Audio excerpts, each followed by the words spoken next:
오늘 함께 나눌 새벽의 말씀의 제목은 승리를 하고도입니다. 다윗에겐 여러 명의 아내와 그의 아내들의 사이에서 낳은 여러 명의 아들들이 있었습니다. 그런 그 아들 중 하나였던 암논이 자신의 이복 동생 다말을 범하였고 그녀를 외면하며 그녀를 모욕하였습니다. 비통해하는 다말을 보고 있던 그의 친오빠 압살롬은 결국 잔치를 열어 암논을 죽이고 말았습니다. 다윗은 자신의 아들들 사이에 일어난 살인에 크게 분노하였고 압살롬은 다윗을 피해 도망칠 수밖에 없었습니다. 3년이 지난 뒤에 압살롬은 예루살렘으로 돌아올 수 있었지만 다윗은 압살롬을 만나주지 않았습니다. 압살롬은 이 모든 일에 크게 분노하였습니다. 압살롬은 차근차근 준비하여 반란을 일으켰습니다. 사람들을 속여 자기 편으로 만들었고 반란을 도와줄 사람들도 불러 모았습니다. 그는 다윗을 피해 헤브론에 가서 마침 거병을 하였고 많은 사람들의 지지를 끌어모은 압살롬은 쉽게 예루살렘 성에 입성할 수 있었습니다. 다윗은 아들 압살롬을 피해 예루살렘에서 도망칠 수밖에 없었습니다. 예루살렘에 도착한 압살롬은 다윗의 후궁들을 모든 백성들 앞에서 범하는 치명적인 범죄를 저질렀습니다. 그러나 시간이 지날수록 상황은 바뀌기 시작하였습니다. 압살롬은 다윗을 확실하게 제압할 수 있는 기회를 놓쳐버렸습니다. 압살롬을 도와주었던 영리한 책사 아히도벨은 다윗을 습격하려 하였지만 후세의 계략 때문에 성공하지 못했습니다. 거꾸로 다윗은 여러 사람들의 도움으로 무사히 광야로 도피하여 군대를 재정비할 수 있었습니다. 그리고 마침내 다윗의 부대와 압살롬의 부대가 정면으로 부딪혀 전투를 하게 되었고 전투는 다윗의 대승리로 끝나게 되었습니다. 다윗은 비록 아들 압살롬이 반란을 일으켰고 자신에게 돌이킬 수 없는 큰 죄악을 저질렀지만 그래도 그 목숨만은 부지하길 원했습니다. 다윗은 이미 자녀를 두 차례나 잃었습니다.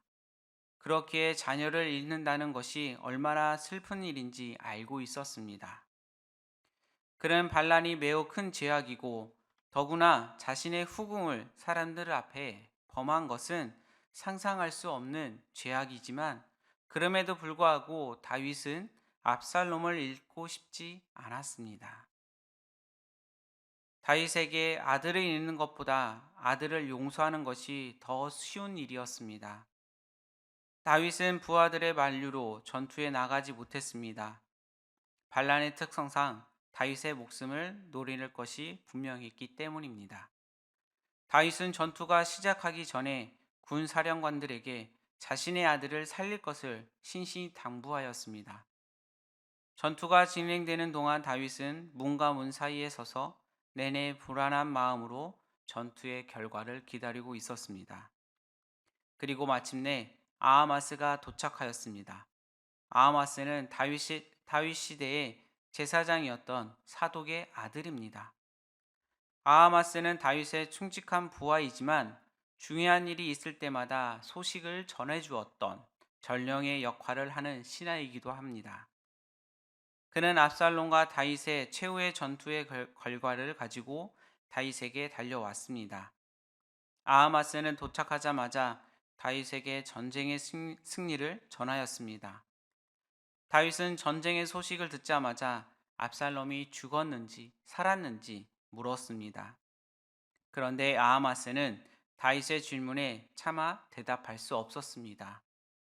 사실 그가 소식을 전하려 진영을 떠났을 때에 압살롬이 죽었다는 소식을 직접 전하려고 하였습니다.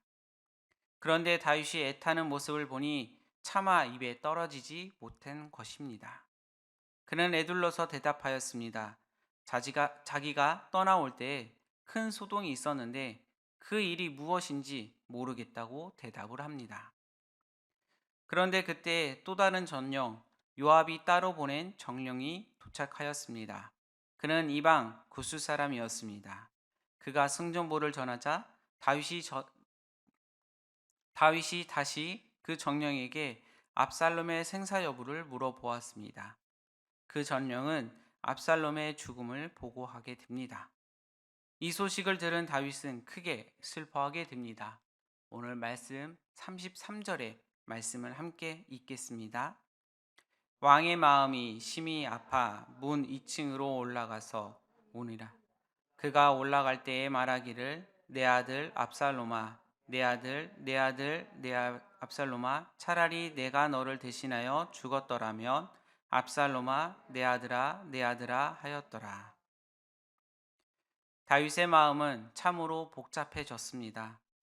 자신이 밧세바에게 저질렀던 죄악들, 암몬의 사건들이 터졌을 때에 방관했던 모습들, 압살롬이 예루살렘에 돌아왔을 때 그를 품지 못했던 모습들, 자신의 지난날의 실수들이 하나씩 생각나기 시작합니다. 자신이 결국 압살롬을 반역의 길, 죽음의 길로 내몰았다는 생각에 크게 슬퍼하였습니다. 다윗은 내 아들 압살롬아, 내 아들아, 내 아들 압살롬아 그 이름을 부르며 내가 너를 대신하여 죽었더라면 나았을 뻔했구나라는 그 고백을 하면서 외치며 통곡하였습니다. 다윗은 압살롬을 떠나보내며 자신이 압살롬을 얼마나 사랑했는지 깨닫게 됩니다. 그리고 자신이 어리석은 실수 때문에 그 아들을 보낸 것 같아 참으로 비통해합니다. 다윗은 압살롬을 용서하고 품을 수 있는 기회가 많았습니다. 그러나 그는 그렇게 하지 않았습니다. 그리하다가 결국 이러한 비참한 최후를 맞이하게 된 것입니다. 아들이 죽고 난 뒤에 그는 진실로 아들을 용서할 수 있었습니다. 그러나 그 용서는 너무 늦은 용서였고 그 슬픔은 너무 늦은 슬픔이었습니다. 다윗은 반역한 아들과 전쟁에서 승리하고도 온전히 기뻐하지 못했습니다. 아들 압살롬의 죽음을 알게 되었기에 그는 통곡합니다. 다윗은 이 일로 아버지로서 아들을 바르게 인도하지 못한 잘못, 권력을 이용해 밧세바와 범죄한 일에 대한 하나님의 징계로 받아들이며 회개의 눈물을 흘리게 됩니다. 다윗은 승리에만 도취해 있지 않았습니다. 다윗은 승리에만 도취할 수 있었습니다. 그러나 그는 자신을 돌아보게 되었습니다. 인간이 자신의 부족함을 보지 못할 때가 가장 위험한 순간입니다. 교만과 자기에 의해 가로막혀 하나님을 멀리하게 될 수 있기 때문에 그렇습니다. 다윗이 자신을 돌아본 것은 잘한 일입니다. 그러나 자기를 돌아보았던 다윗은 왕으로서 현재 자기 위치를 잠시 잊고 있었습니다. 압살롬과의 전쟁터에서 압살롬을 말고도 많은 백성들이 다치거나 죽게 되었습니다. 이제 다윗은 자기의 감정을 넘어서 부하들을 살피며 위로하고 격려를 해야 됩니다. 다윗이 아직 감정을 추스리지 못할 때 요압이 나섰습니다. 그의 말을 듣고 다윗은 정신을 차리고 성문 문후에 나왔습니다. 승리한 기쁨일 때든 패배한 기쁨이든 어느 때든 겸손하게 자기를 들여다보면 반드시 하나님께서 나를 세워 주십니다.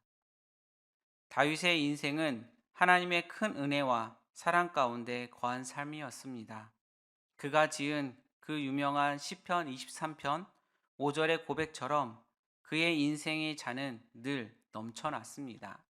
우리 말씀 시편 23편 5절의 말씀을 함께 읽겠습니다. 주께서 내 원수의 목전에서 내게 상을 차려 주시고 기름을 내 머리에 부으셨으니 내 잔이 넘치나이다.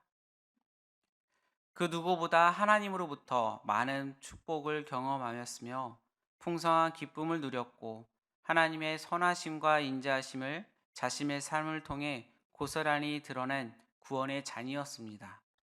하지만 오늘 본문에서는 그의 잔은 넘치는 잔이 아니었습니다. 오늘만큼은 예수님처럼 가능하다면 피하고 싶은 잔이었습니다. 왜냐하면 반역자이긴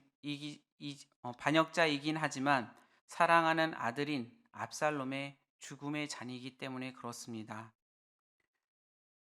우리는 사는 동안 때론 피하고 싶은 잔이 만약 우리 삶 가운데 놓여진다면 여러분들은 어떻게 하시겠습니까?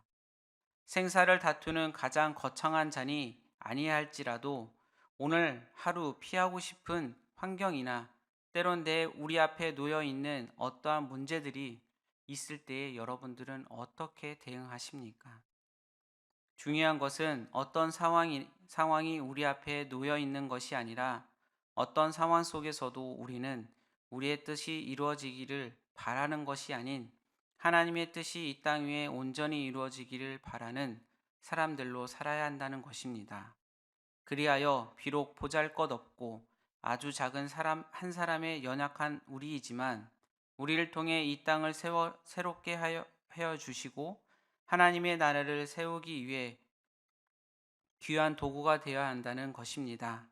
그런 하루가 되어서 오늘 하나님의 말씀에 따라 순종하시는 여러분들이 되시길 소망합니다.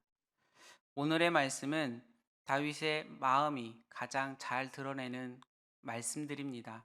사랑하는 아들이 죽었고 승리는 하였지만 그 아픔을 고백하면서 하나님 앞에 나아가는 다윗의 모습을 통하여서 우리가 어떠한 모습이든지 어떠한 슬픔이 있든지 어떠한 기쁨이 있든지 모든 것을 하나님께 올려드리는 여러분들이 되시길 소망합니다. 함께 기도하겠습니다. 사랑의 하나님, 우리가 사는 동안에 행여 우리 삶 가운데 피하고 싶은 잔이 놓인다 할지라도 우리 주님이 보여주신 모습처럼 우리의 뜻이 아닌 하나님의 뜻이 이루어지길 바라며 순종하고 나아가는 우리가 되도록 도와주시옵소서.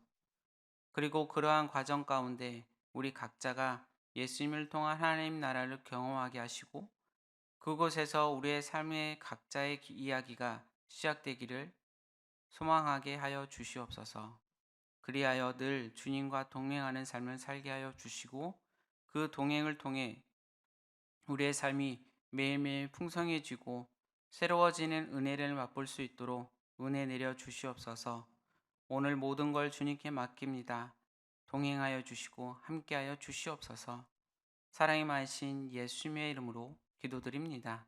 아멘.